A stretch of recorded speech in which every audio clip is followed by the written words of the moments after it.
Когда-то при одном только слове «Москва» где-то в Душанбе, Бишкеке или Астане начинали поджиматься губы и вставать по стойке смирно. Мол, старший брат на проводе, великая держава, ядерная дубина, империя-реаниматор. Кто не с нами, тот в санкциях. Прошло пару лет, и теперь при одном только слове «Москва» в этих столицах разворачиваются и делают вид, что не слышали. Как будто это какой-то сельский родственник, который бухой пришел на свадьбу и пытается дать тост. За империю. Даже самые лояльные страны, которые раньше ели с руки, теперь могут даже ее не подать.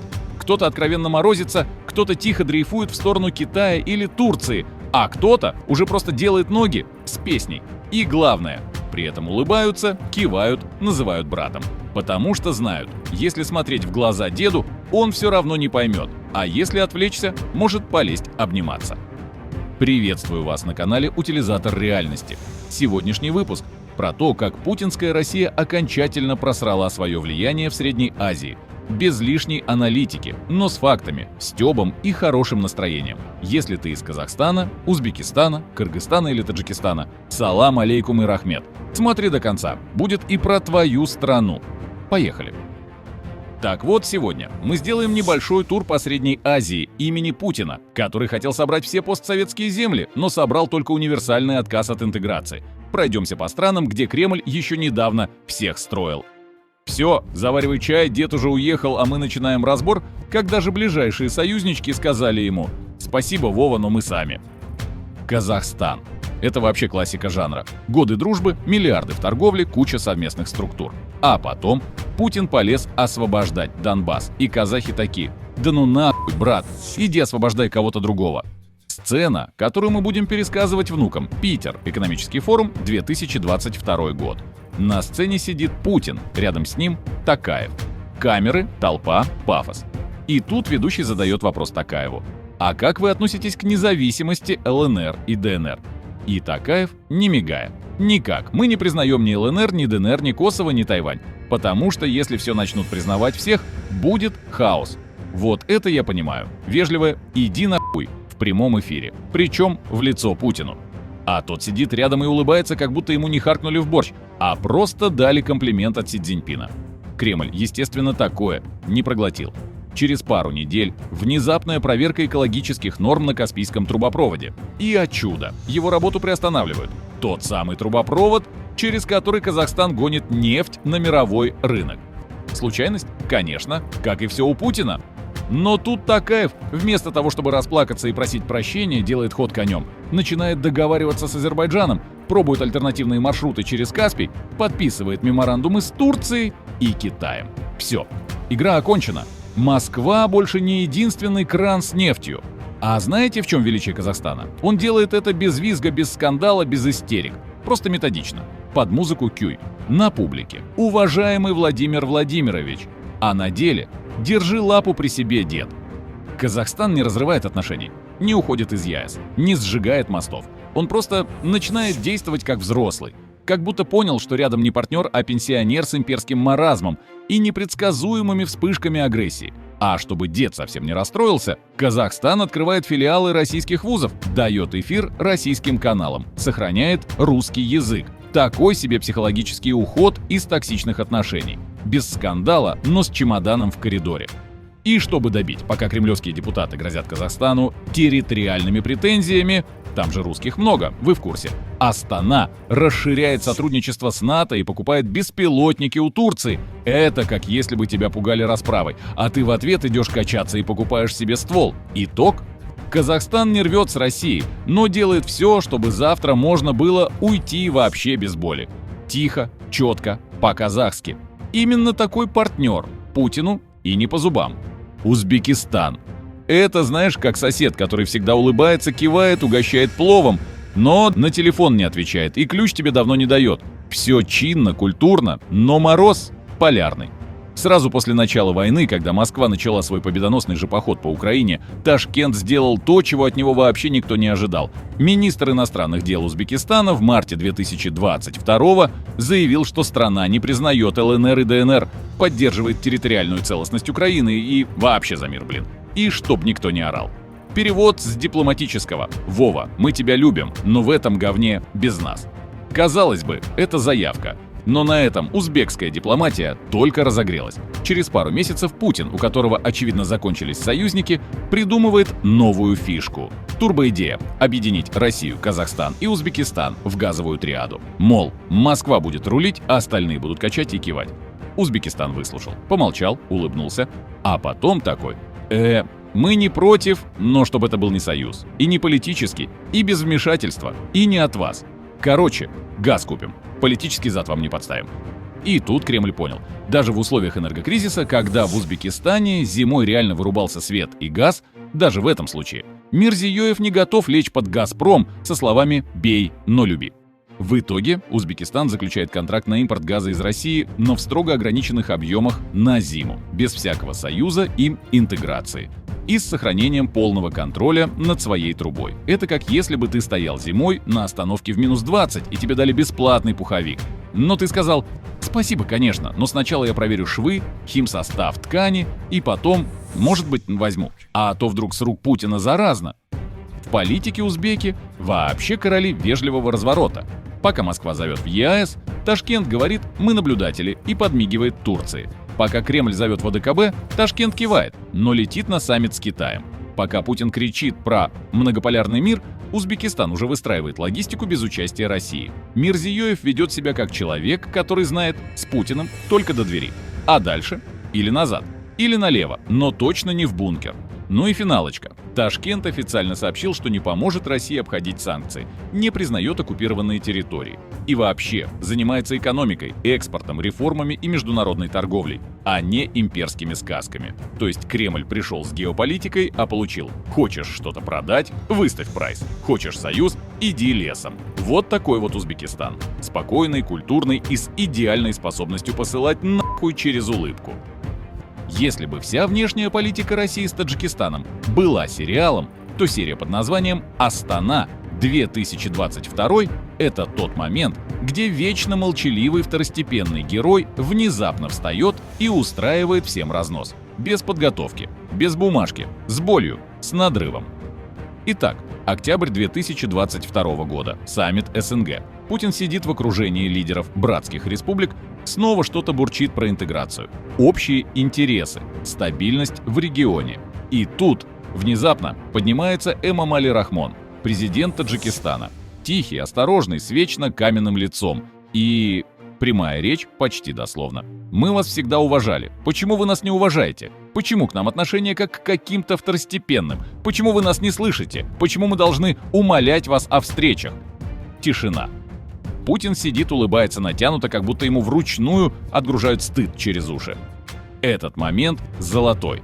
Впервые за много лет кто-то из маленьких в открытую сказал Кремлю: «Вы охуели», мягко говоря. И весь мир это увидел. Это был не слив какой-то переписки, не кулуарный шепот. Это было в лицо при камерах на саммите. И не от Киева, не от Варшавы, даже не от Астаны, а от Душанбе. От тех, кто 30 лет считал, что Москва, папа, мама и гранатомет в одном флаконе.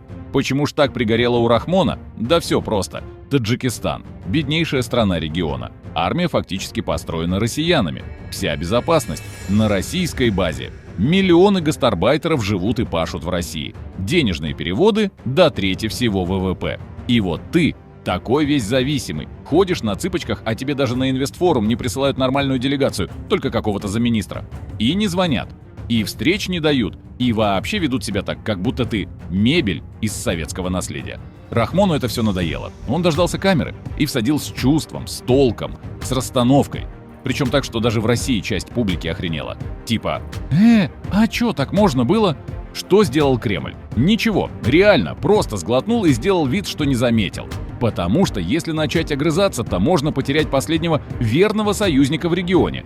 А если промолчать, может рассосется. И что делает сам Таджикистан после этого? Во-первых, никаких признаний ЛНР, ДНР. Во-вторых, ни одной военной помощи России. В-третьих, активное укрепление связей с Китаем. Пекин уже строит им пограничные заставы, вкладывает в инфраструктуру, реально заменяет Россию по функциям спонсора и защитника. И да, таджикские товары теперь тоже идут в обход России. А мигранты пошли работать в Арабские Эмираты, потому что там платят, а не ссут в уши. В общем, Душанбе больше не тот.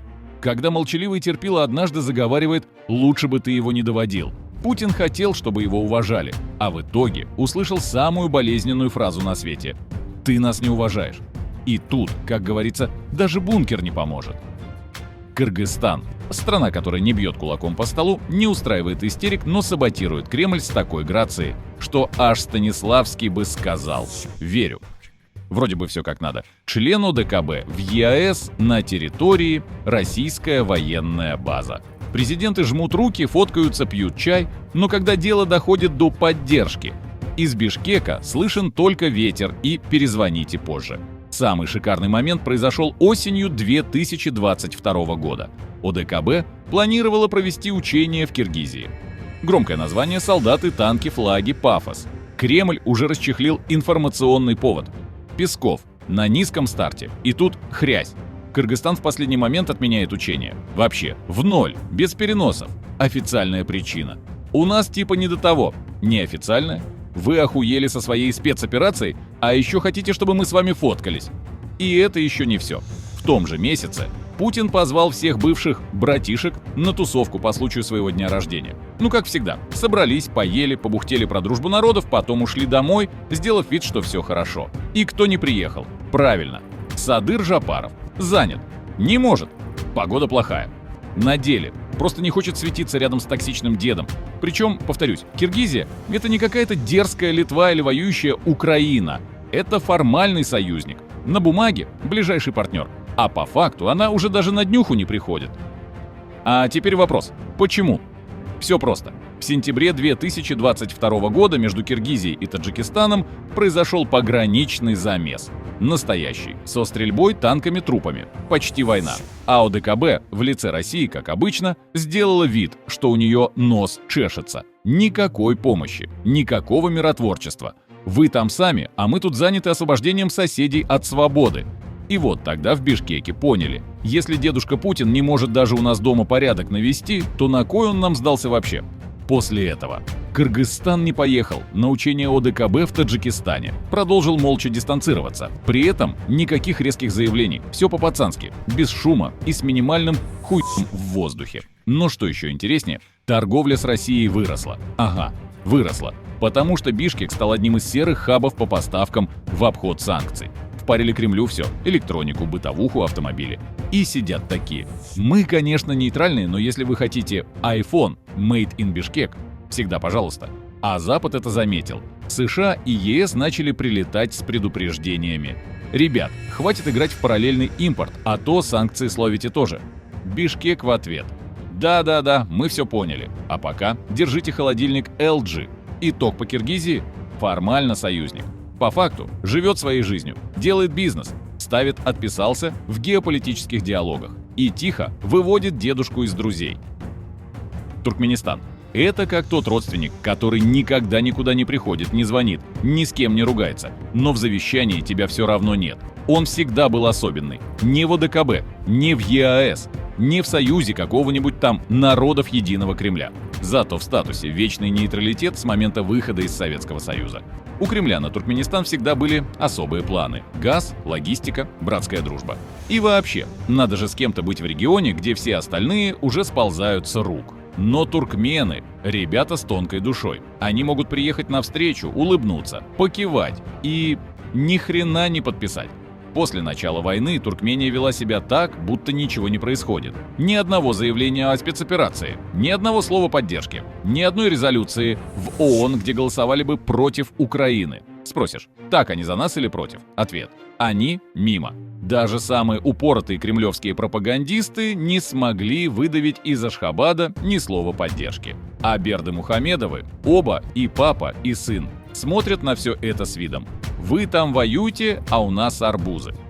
Но что Туркмения делает активно, это продает газ, но не России, а Китаю. И через будущую инфраструктуру, которую Китай и проложит. Москва, конечно, предлагала свои схемы. Но туркмены просто забыли ответить. Внешне выглядит все спокойно. Путин едет в Ашхабад, его встречают. Фото есть, чай с лимоном есть, обещание есть. А через месяц никакой движухи. Как будто дед просто заезжал погреться. Туркменская политика в отношении России — это высший пилотаж. Да, но нет. Да, мы с вами. Но не подписываем. но не участвуем, но и санкции не нарушаем, но и помощи не даем, но и не критикуем, но и не продвигаем, но и не с вами. Это абсолютный дзен. Кремль там как будто не заметили, как будто всего этого не существует, как будто Россия — это бывший коллега, который когда-то занял денег, а потом ушел в армию. Ты вроде не обижаешься, но номер заблокировал. Россия, конечно, делает вид, что все отлично, потому что признать, что даже Туркмения не с тобой, это уже ниже плинтуса. Итог: Туркменистан просто остался в стороне. Ни хайпа, ни скандала, ни речи Рахмона. Просто тишина. И в этой тишине гроб для путинской идеи русского мира в регионе. Итак, что мы имеем по итогу? Казахстан улыбается, но нефть уже гонит мимо. Узбекистан берет газ, но не дает газа в ответ. Таджикистан орет про уважение. Кыргызстан отменяет учения и днюху деда. Туркмения просто молчит, как будто всего этого не было. А теперь скажи мне, это ли не триумф внешней политики?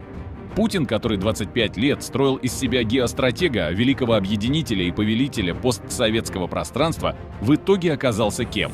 Дедом, который стучит в дверь, а внутри выключили свет и зашторили окна. Ни одна страна региона не признала ЛНР и ДНР или аннексию украинских территорий, не вступила в войну, не дала оружия, не влезла в санкционные обходы открыто, не встала на сторону Кремля официально. Все выбрали тактику. Ты нас, может, и считаешь младшими братьями, а мы тебя неловким родственником, которого зовут только на поминки. И в этом весь Путин. Хотел быть Петром Великим – обосрался. Хотел собрать земли – обосрался. Хотел остановить НАТО, ну тут вы знаете. Короче, хотел в историю, но вошел в раздел тех, кому не надо подражать. Постсоветское пространство, которое когда-то реально смотрело на Москву как на центр притяжения, теперь тупо ищет, как свалить побыстрее. Но тихо, без скандала, чтобы дед не взорвался. Каждая из стран выстраивает свою многоходовочку. Кто-то торгует с Китаем, кто-то сближается с Турцией, кто-то зовет инвесторов из Европы, а кто-то просто делает лицо кирпичом и говорит: «Мы вне политики, просто не берем трубку». Кремль, конечно, делает вид, что все под контролем. Что это не отмороз, а тонкая дипломатическая пауза. Что Токаев просто не так понял. Что Рахмон устал. Что кыргызские учения отменили из-за погоды. Что Туркмения всегда такая. Но, брат, все поняли. Влияние просрано, репутация в утиль, а страх испарился. И это, пожалуй, самое страшное для любого диктатора. Бояться перестали. Слушаться перестали. Хотеть не хотят. Россия больше не центр, не папа, не защитник, не старший брат. Она — это вечно зовущий в ОДКБ тип, которого никто не блокирует, но и никто не читает. Итог. Путин в 2022 году запустил маховик империи будущего, а в 2025 проснулся в одиночестве, с поломанной внешней политикой, токсичным имиджем и полной утратой авторитета даже в регионе, где он еще вчера всех строил по стойке смирно. Никто не сказал «мы уходим», но все уже ушли. Ты был на канале «Утилизатор реальности», где иллюзии идут на переработку, а геополитика по назначению в утиль. Подпишись, если не подписан. Оставь комментарий. Расскажи, как ты это видишь со своей стороны. Ну и, если можешь, поддержи канал. До встречи в следующем выпуске.